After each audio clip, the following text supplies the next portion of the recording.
আমি কিছু মুগ ডাল, জিরে, সামান্য মৌরি, একটু দারচিনি, দুটো এলাচ, দুটো লবঙ্গ আর একটু তেজপাতা ভেজে নেব।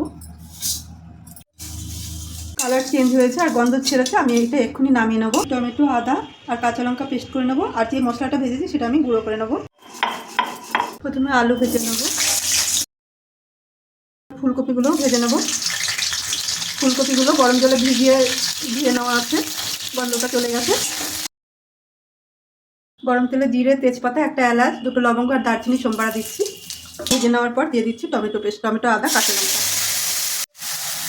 ভাজা আলু, আর দিয়ে দিচ্ছি গুঁড়ো মশলা, হলুদ, লঙ্কা গুঁড়ো আর ধনে গুঁড়ো, আর দিয়ে দিচ্ছি একটু মশলা ধোয়া জল।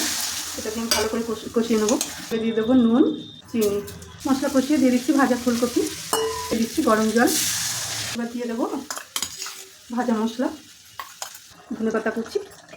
এটা দিয়ে 2 মিনিট কুক করে আমি নামিয়ে সার্ভ করবো। নিরামিষ ফুলকপির রেসিপি ভালো লাগলে লাইক, কমেন্ট, সাবস্ক্রাইব করার অনুরোধ রইল। সবাই ভালো থাকুন, সুস্থ থাকুন।